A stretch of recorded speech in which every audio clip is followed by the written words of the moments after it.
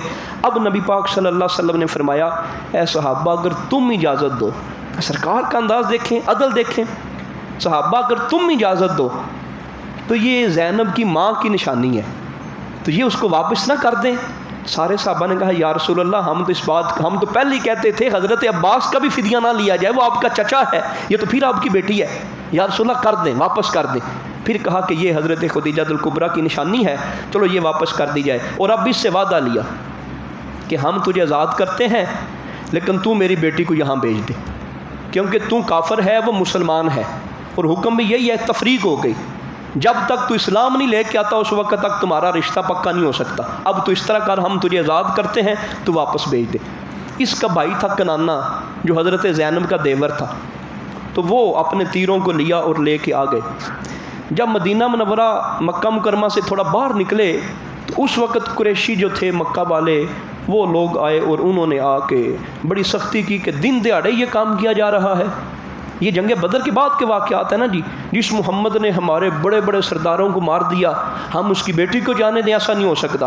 حبار بن الاسود ایک بندہ تھا، تو اس نے ڈرایا اس اونٹنی کو جس اونٹنی کے اوپر حجت تھا بنا ہوا، اس کے اندر حضرت زینب تھی، اس کو ڈرایا، اور وہاں سے حضرت زینب گریں، اور جس وقت زمین پہ آئیں تو ان کے پیٹ میں بچہ تھا، امید سے تھیں، تو وہ بچہ بھی ضائع ہو گیا، اور پھر بڑا خون بہا، تو وہاں پہ ان کی طبیعت کافی ناساز ہو گئی اور بڑا جھگڑا ہوا۔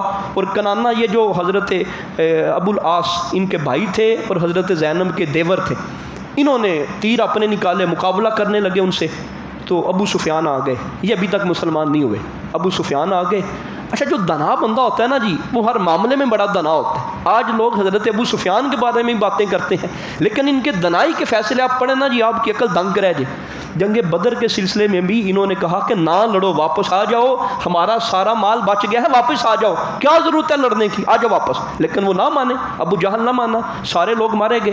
اب بھی جناب ابو سفیان آئے، اس نے کہا جی ہمیں کوئی ضرورت نہیں روکنے کی، یہ محمد کی بیٹی ہے، آپ نے لے جانا ہے تو وہاں بھیج دو، لیکن یہ ہمارے لیے بےزتی اور آر کا مقام ہے کہ ہمارے سامنے دن دہاڑے ہی آپ لے کے چلے جاؤ، یہ بےزتی کا مقام ہے، تم واپس لے آؤ اور پھر وہاں رکو، جب فضا تھوڑی ٹھنڈی ہو گئی اور پھر لے کے چلے جانا۔ اب چند دنوں بعد پھر اس طرح رسول پاک صلی اللہ تعالیٰ علیہ وآلہ وسلم کی شہزادی کو یہاں بھیج دیا گیا۔ اچھا، اس کے اندر ابو العاص جو تھے یہ پھر بعد میں مسلمان ہو گئے تھے، فتح مکہ سے پہلے یہ آئے چند دن پہلے، ان کی بھی ایک لمبی داستان ہے۔ تو یہ مسلمان ہوئے، پھر نبی پاک صلی اللہ علیہ وسلم نے باقاعدہ ان کے ساتھ ہی نکاح کر دیا، یعنی ان کے گھر میں بھیج دیا، انہی کے ابھی نکاح میں تھیں، ابھی ان کا آگے نکاح نہیں کیا، پھر ان کے ساتھ ہی نبی پاک صلی اللہ علیہ وسلم نے فرمایا ٹھیک ہے اب ابو العاص کے ساتھ زینب کو تم ساتھ رہنا شروع کر دو۔ اس نے ابو لہب نے کہا تھا کہ تم محمد کی بیٹی کو چھوڑ دو، ہم عرب کی خوبصورت عورتوں کے ساتھ تیرا نکاح کر دیں گے۔ اب مجھے جو لگتا ہے کہ جو بات کامیاب کر گئی اور جس کی وجہ سے ان کی قسمت آسمانوں کو جا لگی، ابو لہب نے کہا، انہوں نے کہا کہ نہیں، اس کے بیٹوں نے طلاقیں دے دی تھیں، 2 بیٹیاں ابو لہب کے بیٹوں کے ساتھ تھیں اور 1 بیٹی ان کے نکاح میں تھی، اور بی بی پاک حضرت فاطمہ الزہرا کی عمر ابھی کافی چھوٹی تھی، ان کا بھی نکاح نہیں ہوا تھا۔ تو اب یہ جو تھا وہ کہنے لگا اب طلاق دے دو اس کو۔ انہوں نے کہا نہیں میں ایسے نہیں کر سکتا، ان کے جو بھی معاملات ہیں، لیکن میں محمد صلی اللہ علیہ وسلم کی بیٹی کو طلاق نہیں دے سکتا۔ تو اللہ نے کتنا کرم کیا، پھر مسلمان بھی ہو گئے، اسلام میں بھی آ گئے، پھر ساری موجیں ہو گئی، نبی پاک صلی اللہ علیہ وسلم کے خاندانی قرب سے بھی آپ میسر ہو گئے۔ تو یہ جس وقت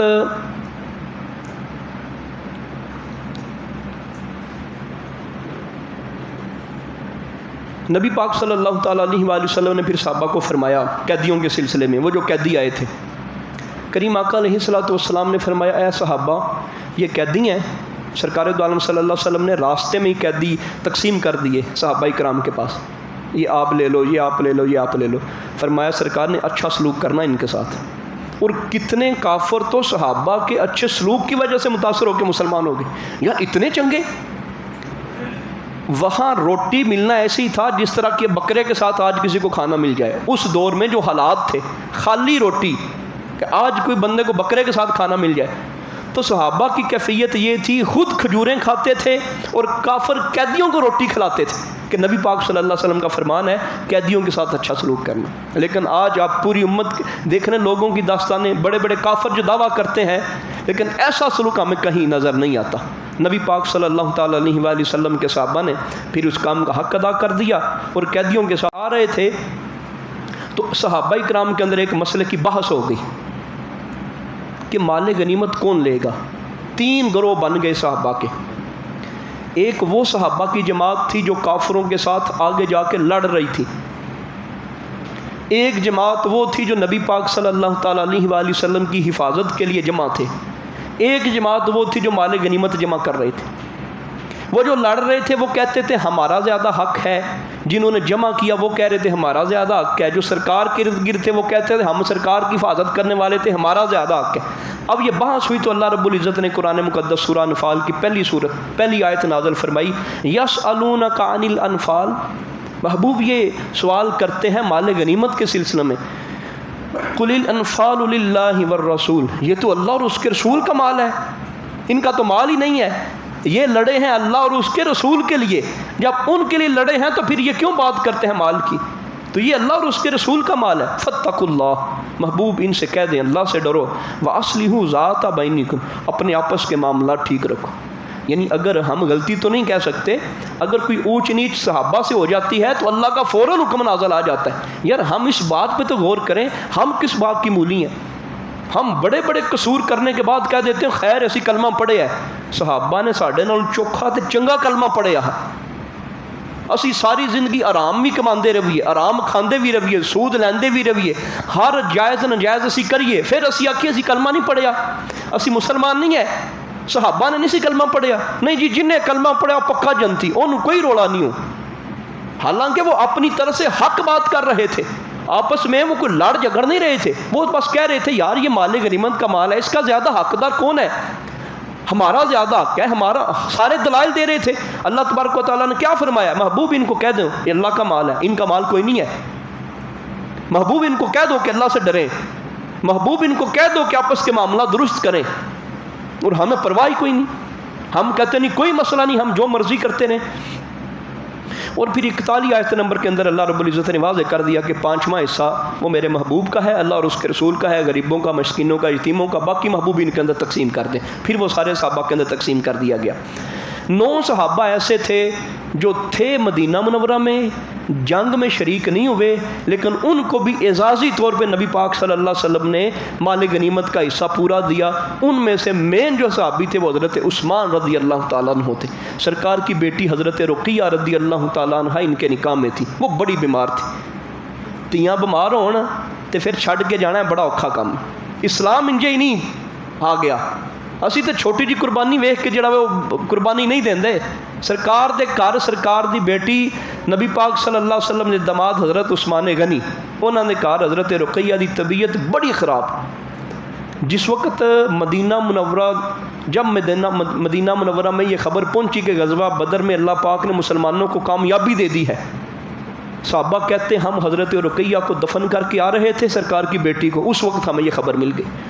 اتنی طبیعت ان کی خراب تھی, لیکن سرکار نے یہ نہیں کہا کہ میری بیٹی ٹھیک ہو لے جنگاں ہوندیاں رہن گیاں. پھر آج ہمیں اج فلاں بیمار ہے, اج پتر بیمار ہے, اسی نماز کس طرح پڑھن جاویے جی, آپ نے زور کی نماز چھوڑ دی ہے, وجہ کیا ہے جی, وجہ یہ ہے وہ بچہ بیمار تھا جی, وہ بچی بیمار تھا جی, فلاں بیمار تھی. سرکار کی بھی اولاد تھی, سرکار دو عالم صلی اللہ علیہ وسلم کا بھی دل تھا, سرکار کو بھی اپنی اولاد سے محبت تھی. اسلام قربانی مانگتا ہے اور قربانی دینے سے ہی بات بنتی ہے. تو نبی پاک صلی اللہ علیہ وسلم نے حضرت عثمان غنی کو فرمایا. اب یہ بھی بعض لوگ حضرت عثمان غنی کے اوپر اعتراض کرتے ہیں, وہ تو جنگ بدر میں نہیں شریک ہوئے.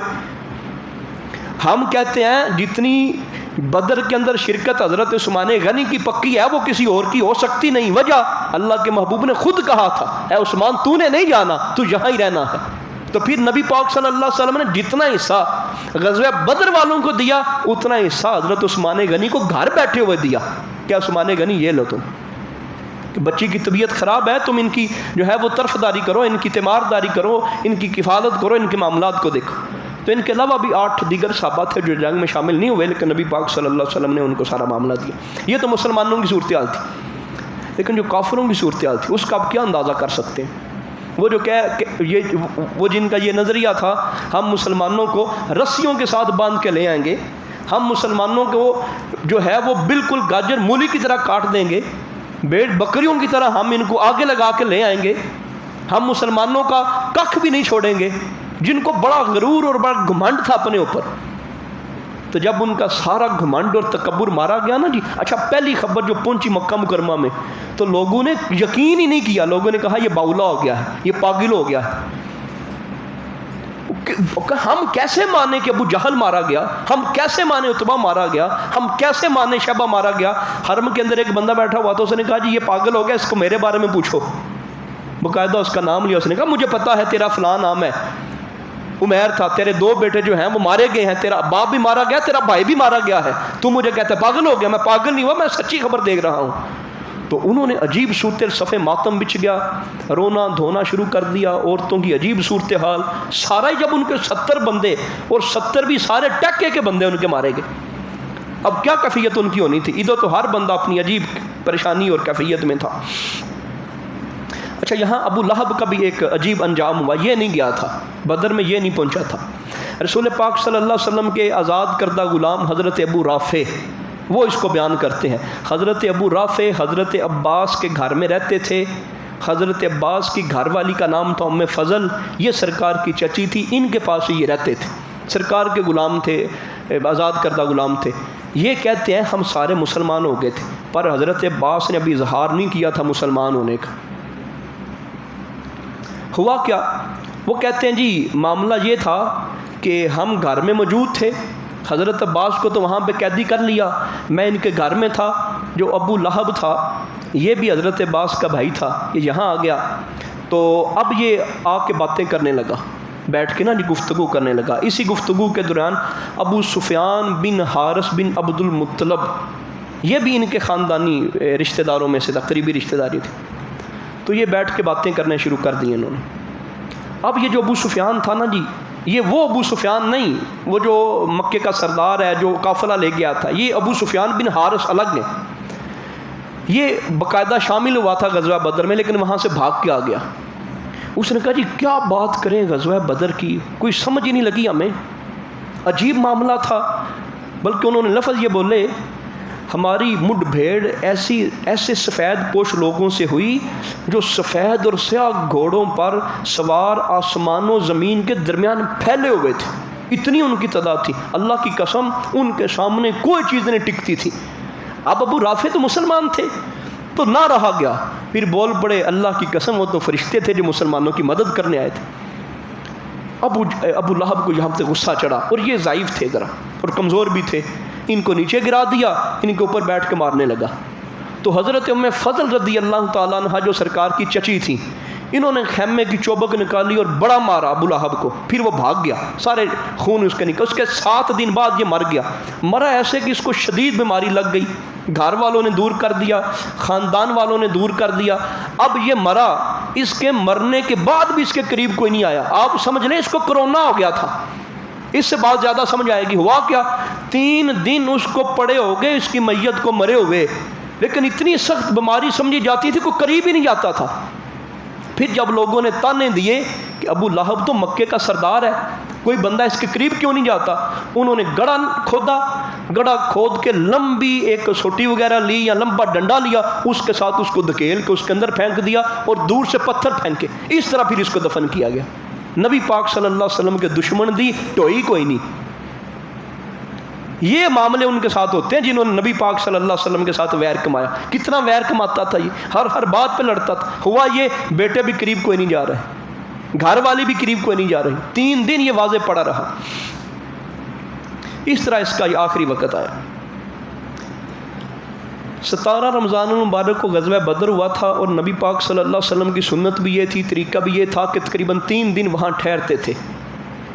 اور نبی پاک صلی اللہ علیہ وسلم یہ معاملہ 17 رمضان المبارک کو جمعہ والے دن ہوا تھا، پھر پیر والے دن کریم آقا علیہ الصلوۃ والسلام نے وہاں سے کوچ کیا، ہجرت کی۔ نضر بن حارث اور عقبہ بن ابی معیط، یہ 2 بندے بہت بڑے دشمنوں میں سے تھے اسلام کے۔ اللہ کے محبوب نے فرمایا ان کے لیے گنجائش کیوں نہیں، ان کو یہاں راہ میں قتل کر دو۔ یہ بھی قیدی تھے، ان کو راہ کے اندر قتل کر دیا گیا۔ عبداللہ بن رواحہ رضی اللہ تعالیٰ عنہ وہ صحابی رسول ہیں جنہوں نے پہلے جا کے نبی پاک صلی اللہ تعالیٰ علیہ وآلہ وسلم کے صحابہ کو مدینہ منورہ میں جا کے خوشخبری دی کہ مسلمانوں کو اللہ رب العزت نے بہترین کامیابی عطا فرمائی ہے۔ پھر قیدیوں سے پہلے ہی نبی پاک صلی اللہ علیہ وسلم 1 دن پہلے پہنچ گئے، وہ آرام سے آ رہے تھے، سرکار تیزی سے آ رہے تھے، پہلے عبداللہ بن رواحہ نے آ کے خوشخبری سنا دی، پھر ان کے بعد سرکار دو عالم صلی اللہ تعالیٰ علیہ وآلہ وسلم ہی پہنچ گئے۔ 14 مسلمان شہید ہوئے تھے، 70 وہ مارے گئے، مسلمان 14 شہید ہوئے، جن میں سے 6 وہ صحابہ تھے جو مکہ کے رہنے والے تھے، ہجرت کر کے مدینہ آئے تھے، تو 8 وہ صحابی تھے جو یہاں کے رہنے والے تھے مدینہ منورہ کے، تو اس طرح صرف 14 صحابہ وہ شہید ہوئے تھے۔ بڑی فضیلت ہے حدیث پاک میں، ایک حدیث تقریباً آپ کے سامنے پڑھتا ہوں، ویسے تو یہاں پہ 3 حدیثیں سنانے کا ارادہ تھا۔ بخاری اور مسلم کے اندر حدیث پاک ہے، حضرت حاطب بن ابو بلتعہ، انہوں نے کسی وجہ سے نبی پاک صلی اللہ علیہ وسلم کا ایک راز تھا، وہ راز کھلا۔ سرکار چاہتے تھے ایک جنگ تھی، اس جنگ کو خفیہ رکھا جائے، پر انہوں نے خفیہ نہ رکھا، ان کو کچھ تحفظات تھے مکہ والوں پر، تو ان کی بھی کوئی مجبوری تھی، تو انہوں نے اس مجبوری کے لیے اس معاملے کو عرض کر دیا، اور نبی پاک صلی اللہ علیہ وسلم کو پتہ چلا۔ حضرت عمر کہنے لگے یا رسول اللہ مجھے اجازت دے میں اس کا سر قلم کر دوں۔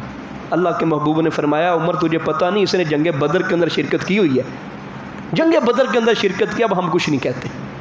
جنگ بدر والوں کو اللہ نے ایڈوانس ہی معاف کر دیا تھا، اللہ کو تو سارا پتہ تھا. یعنی اس طرح اور بھی ایک دو صحابہ کے بارے میں واقعہ ہوا، فرمایا نہ نہ ان کو کچھ نہیں کہنا، یہ بدری صحابی ہیں. یعنی یہ مقام و مرتبہ ہے بدری صحابہ کا. بلکہ نبی پاک صلی اللہ علیہ وسلم فرمایا، امام مسلم نے، امام ترمذی نے لکھا، وہ آدمی ہرگز جہنم میں داخل نہیں ہوگا جو غزوہ بدر اور صلح حدیبیہ میں شریک ہوا. تو یہ بدری صحابہ کرام کی شان تھی. اب پھر آپ مکہ مکرمہ پہنچ جائیں. مکہ مکرمہ جب پہنچے تو وہاں پہ بڑا مشہور ایک واقعہ ہے، اس کو ہم تھوڑا سا مختصر کر کے بیان کرتے ہیں. مکہ مکرمہ میں عمیر بن وہب، اس کا بیٹا قیدی ہو گیا تھا، باپ اس کا مارا گیا تھا. اور جو صفوان تھا یہ بھی وہاں مکہ میں موجود ہے. آئے روز تذکرے ہوتے، یار بڑا ظلم ہو گیا، بڑی زیادتی ہوگی، ہم مارے گئے، ہم لٹ گئے، ہمارا ککھ نہیں بچا. یہ حتیم کعبہ میں بیٹھے ہوئے ہیں، وہ جہاں کعبہ شریف کا پرنالہ گرتا ہے وہاں بیٹھے ہیں. وہاں بیٹھ کے دونوں گفتگو کر رہے ہیں. گفتگو کے دوران عمیر بھی بات کرتا ہے، صفوان بھی بات کرتا ہے. عمیر کہتا ہے کہ میرے بیٹوں کا بڑا مسئلہ ہے، مجھے کاش میرا کوئی ایسا معاملہ ہوتا تو میں آج ہی بدلہ لے کے آتا، میں نبی پاک صلی اللہ علیہ وسلم کو نعوذ باللہ قتل کر کے آتا. صفوان نے کہا یہاں بیٹھ کے تیرے ساتھ وعدہ ہے، جو میرے بچے کھائیں گے وہی تیرے کھائیں گے، تیرے بچوں کا، تیرا ہر قسم کا خرچ میں اٹھاؤں گا، اگر تجھے کچھ ہو گیا ہر معاملہ میرے ذمے، تو جا کے بدلہ لے کے. اس نے تلوار لی، اس کو زہر کے اندر بجھایا، ڈبویا، اور پھر پہنچ گیا مسجد نبوی کے سامنے. جا کے اس نے اپنے اونٹنی کو بٹھایا، تلوار لی. حضرت عمر رضی اللہ تعالیٰ عنہ نے دیکھا، کہا کہ اس کے ارادے ٹھیک نہیں لگتے. ان کو پکڑا اور نبی پاک صلی اللہ علیہ وسلم کی بارگاہ میں جا کے لے گئے. کریم آقا علیہ الصلوۃ والسلام نے فرمایا کدھر آنے کا ارادہ ہے؟ عمیر نے کہا کہ یا رسول اللہ صلی اللہ علیہ وسلم میرا بیٹا یہاں پہ آیا ہے قیدی ہو کے، اس کو چھڑوانے کے لیے فدیہ کے لیے آیا ہوں، چھڑوا کے لے جاؤں. کریم آقا علیہ الصلوۃ والسلام نے فرمایا نہیں صحیح بتاؤ. یا رسول اللہ اسی لیے آیا ہوں. فرمایا یہ تلوار پھر کیوں لے کے آئے ہو؟ بس تلواروں نے پہلے ہمارے ساتھ کیا کیا ہے، ہمارے اپنے مروا دیے، ایسا کر دیا ویسا کر دیا، تلواروں نے تو بڑا زیادتی کیا. اب بات سیدھی نہ بتائی. پھر اللہ کے محبوب صلی اللہ علیہ وسلم نے فرمایا بات سنو، جس وقت تم اور صفوان بیٹھے ہوئے تھے حتیم کعبہ میں اور بیٹھ کے تم مشورہ کر رہے تھے اور تو نے کہا کہ میں محمد کو قتل کر کے آتا ہوں اور تیرے بچوں کا سارا خرچہ صفوان نے اٹھایا اور تو اس ارادے سے آیا ہے یہاں پہ. سرکار کی اتنی بات پڑی بغیر کسی حیل و حجت کے، اسی وقت کلمہ شہادت پڑھا بلند آواز، اشہد ان لا الہ الا اللہ و اشہد ان محمدًا عبدہ و رسولہ. یا رسول اللہ پہلے تو ہم آپ کے اوپر الزام لگاتے تھے، اب میں نے آنکھوں کے سامنے دیکھ لیا ہے میرے اور صفوان کے اندر وہ راز تھا، ہم نے کانوں کان کسی کو خبر نہیں ہونے دی. اگر یہ آپ کو بات کا علم ہوا ہے تو یہ آپ کو اللہ نے بتائی ہے، آپ اللہ کے سچے نبی ہیں، میں سچے دل سے مسلمان ہوتا ہوں. پھر انہوں نے قرآن سیکھا، قرآن پڑھا اور پھر کہا یا رسول اللہ مجھے اجازت دیں میں مکہ میں جا کے آپ کا جو دین ہے وہ پھیلاؤں. پھر آپ وہاں گئے اور آپ نے واقعی بہت سارے لوگوں کے اوپر اسلام کی تبلیغ کو پیش کیا اور کئی لوگوں کو آپ نے مسلمان کیا. یہ جو مارنے گئے تھے اللہ تبارک و تعالیٰ نے کرم کیا، پھر بعد میں ایک عرصہ بعد وہ صفوان بھی مسلمان ہو گئے تھے. پھر انہی دنوں میں وہ جو ہم نے پیچھے سنا کہ حضرت عثمان کی اہلیہ فوت ہو گئی، جب جنگ بدر کی خبر پہنچی اسی دن ان کا انتقال ہوا. اب چند دن گزرے تو نبی پاک صلی اللہ تعالیٰ علیہ وآلہ وسلم نے اپنی بیٹی حضرت ام کلثوم کا پھر نکاح حضرت عثمان سے کر دیا. ساڈے پتہ کی کہندے نے، ساڈے کہندے یار کل حضرت زنانی مری ہے تو پھر نکاح کرنے لگا. اور یہاں تو تقریباً 1 مہینہ بھی نہیں گزرا تھا. اور حضرت عثمان غنی رضی اللہ تعالیٰ نے خود بات کی حضرت عمر سے، تو حضرت عمر رضی اللہ تعالیٰ عنہ نے خاموشی اختیار کی، وہ نہ مانے، کہا کہ میں آپ کی بیٹی سے نکاح کرنا چاہتا ہوں. اور یہ بات سرکار تک پہنچی، سرکار نے دونوں کی بات رکھ لی. پھر حضرت حفصہ کے ساتھ سرکار کا نکاح ہوا حضرت عمر کی بیٹی کے ساتھ اور اپنی بیٹی کے ساتھ. اب یہ دوسری بیٹی حضرت عثمان کے نکاح میں نبی پاک صلی اللہ علیہ وسلم نے دے دی. ہمارے ہاں کیا ہوتا ہے یار کل حضرت زنانی مری نے نکاح بھی کر لے. وہ نکاح کون سا برا کام اس نے کیا؟ اس نے سنت رسول صلی اللہ علیہ وسلم پر عمل کیا.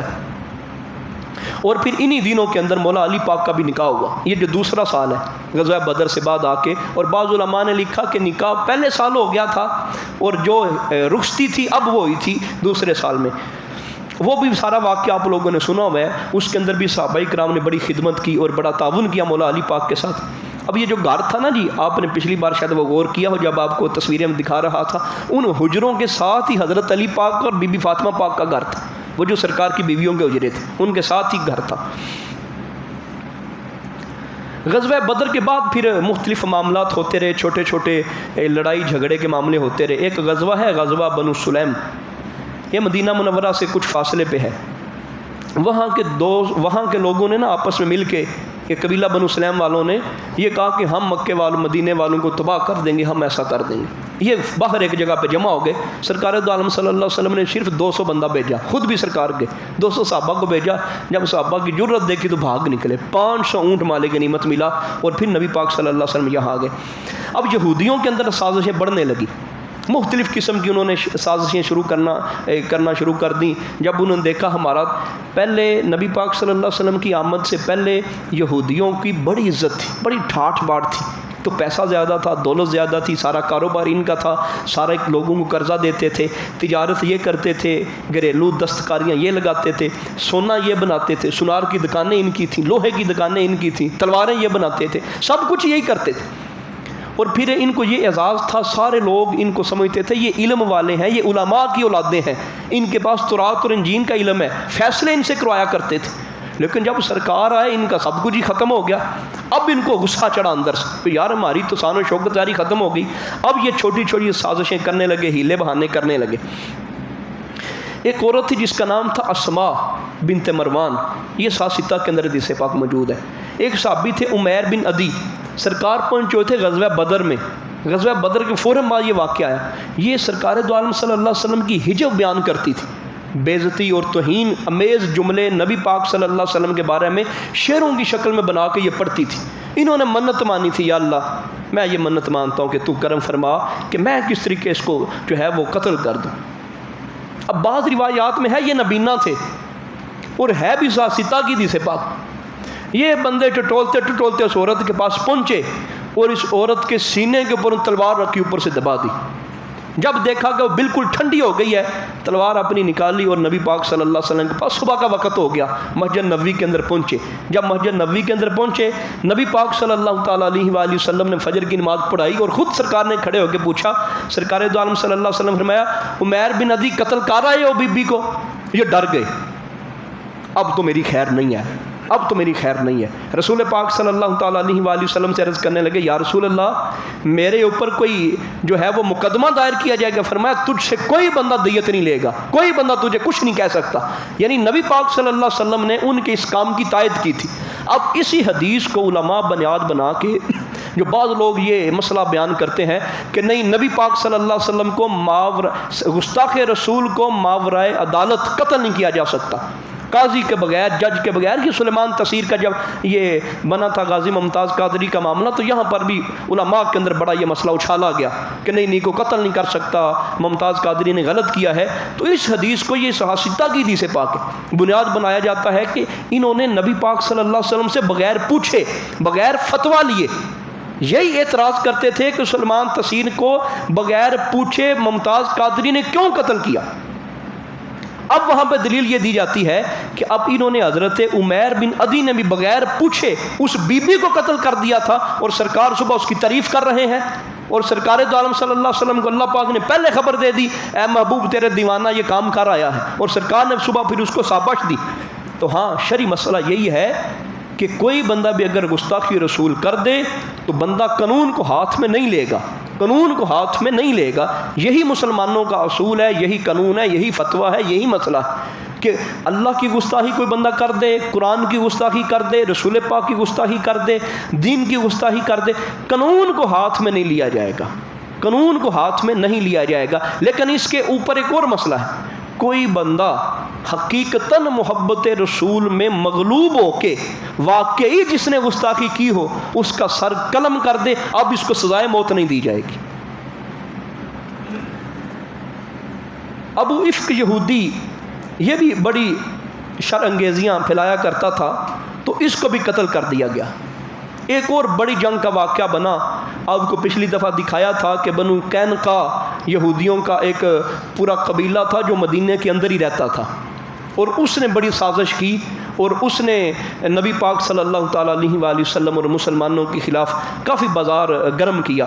تو اب یہ باقاعدہ ایک جنگ ہوئی پھر اس نام سے، اور اس جنگ کی وجہ سے سارے یہودی مدینہ منورہ سے پھر نکالے گئے، ان کے ساتھ جو معاہدے تھے وہ بھی سارے ختم ہو گئے۔ تو اس جنگ سے ہم انشاءاللہ اگلے درس کو شروع کریں گے۔